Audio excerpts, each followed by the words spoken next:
Xbox just officially announced their disc to digital program. Now, this was rumored for a while, but it's coming next week to Xbox insiders.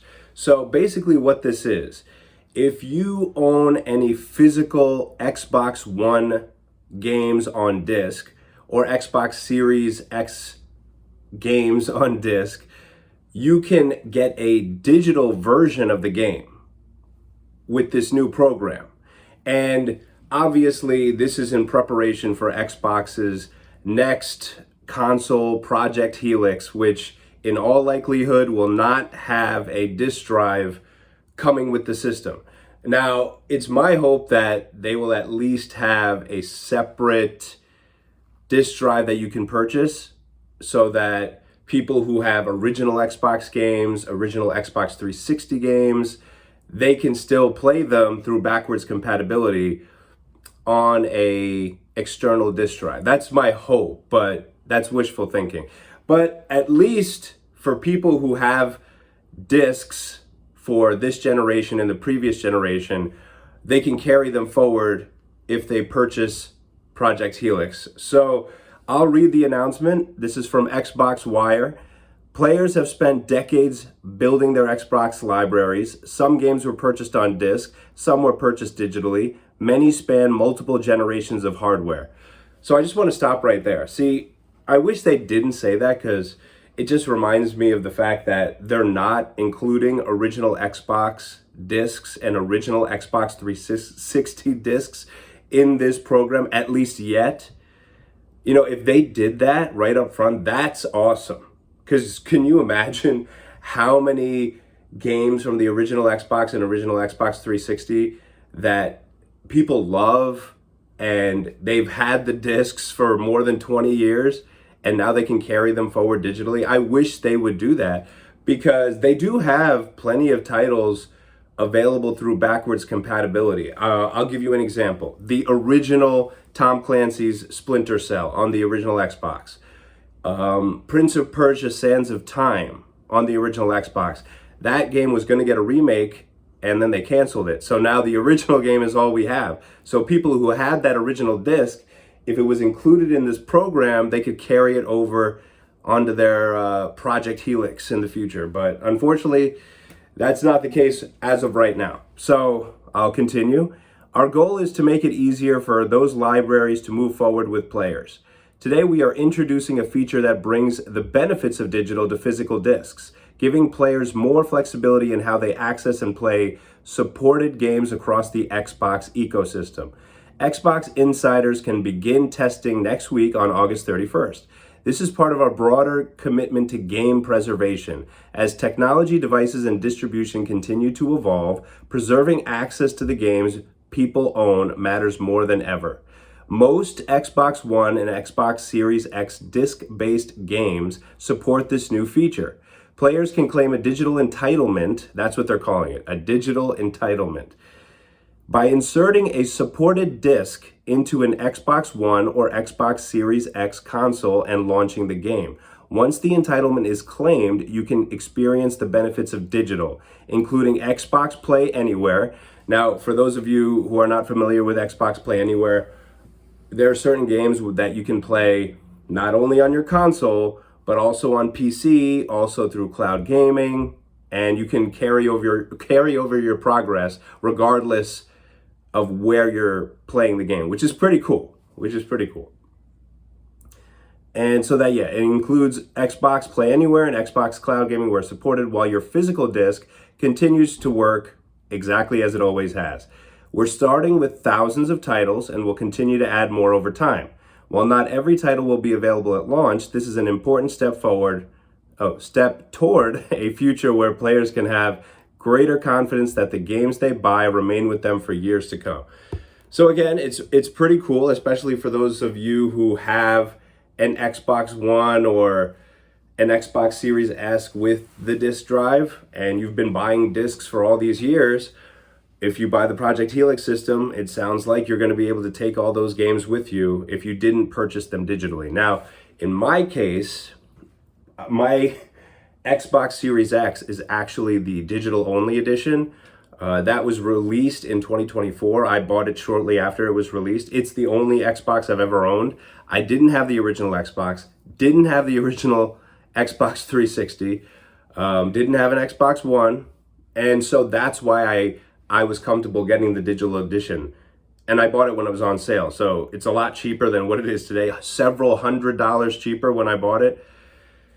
And I was comfortable getting a digital only edition because I don't have any Xbox discs, don't have a single one. So, I mean, this program doesn't really benefit me, but I was curious about it because I was like, hey, can I can I go buy the original Xbox disc on the used market for Prince of Persia: Sands of Time and then put it in like an Xbox Series X with a disk drive and then get it onto my account digitally? But no, that's not the case because, like I said, this only applies to Xbox One and Xbox Series X physical titles as of right now.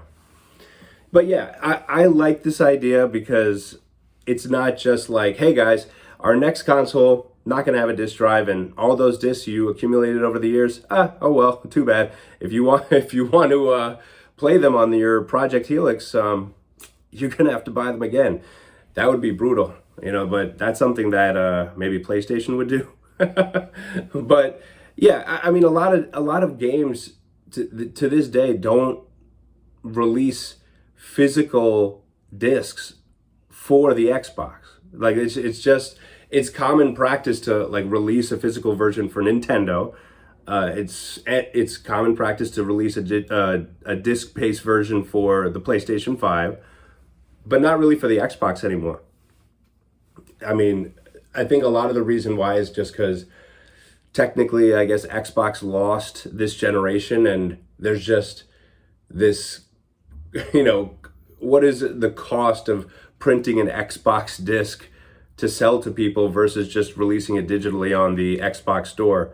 Probably just easier to do that because I'm sure companies don't expect to sell a lot of Xbox discs because not as many people bought the Xbox Series systems versus the PlayStation 5 or even the Nintendo Switch and Switch 2. So, I mean, I don't know about the sales of the Switch 2 yet because that's a relatively new console, but obviously we all know in the end, the Switch 2 will greatly outsell whatever the lifetime sales of the Xbox Series consoles were. It might have already. I'm not up to date, but you get what I'm saying. There's really no point in buying Xbox discs these days because even when they do release discs, a lot of times it's not the whole game on the disc. It's like maybe some of the game on the disc, but it requires an internet download anyway. So what's the point of the disc? It's going to have to connect to a server to get you the rest of the game so you can play it anyway. Yeah, but anyway, it's good news though from Xbox in preparation for Project Helix, which I gotta say, if you're going to charge people like an enormous amount of money for this Project Helix, which I'm sure they will, I mean, it's probably going to be more than $1,000. The PlayStation 6 is probably going to be more than $1,000. When you're charging people that much, put in a disk drive. Let it be backwards compatible with previous systems.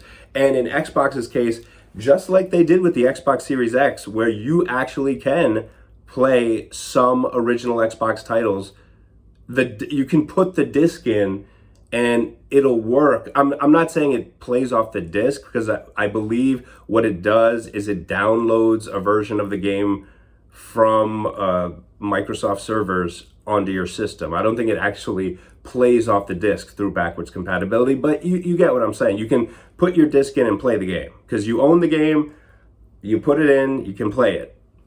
And that would be really cool if they did that with their next generation console. I don't know why they wouldn't. The whole reason I bought an Xbox Series X versus a PlayStation 5 is because I can buy all those old titles on the Xbox store. I can buy original Xbox games, and I still do, and they're really cheap. And I buy Xbox 360 games. Like, I'll give you an example. Assassin's Creed 4 Black Flag. I bought that.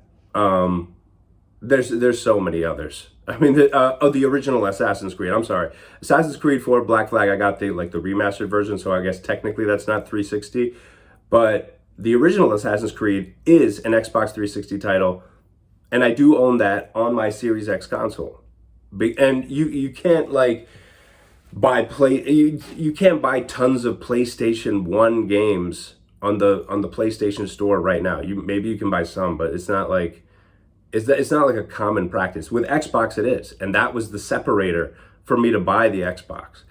Their whole dedication to backwards compatibility, that was the selling point, and it should continue to be the selling point.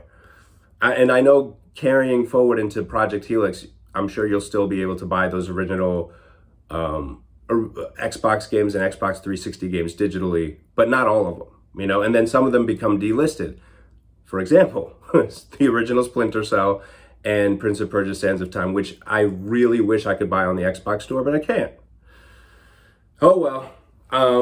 Anyway, so the one gripe I have is I hope in the future they find some way to add in the original Xbox discs and I keep saying original Xbox 360, but the Xbox 360 discs that people own, because those two consoles were way more popular than the Xbox One and the Xbox Series systems. So I guarantee you, people own way more Xbox and original Xbox and Xbox 360 disc titles than they do for the Xbox One and Xbox Series X. So it actually would be more helpful if those systems were included in the program, at least at some point. This is just the beginning. I mean, they're just rolling it out next week. But hopefully Xbox does that, and that would be like huge. I mean, because can you imagine PlayStation doing something like that? No. I mean, PlayStation has already announced, hey, we're not going to have discs anymore. Oh, well. They didn't announce a program like, hey, if you have like the PlayStation 1 disc for Metal Gear Solid, you can put that into your PS5 disc drive and you get a digital entitlement for that game. They didn't say anything like that. So kudos to Xbox for at least thinking of the gamers when a lot of companies, namely Sony, don't.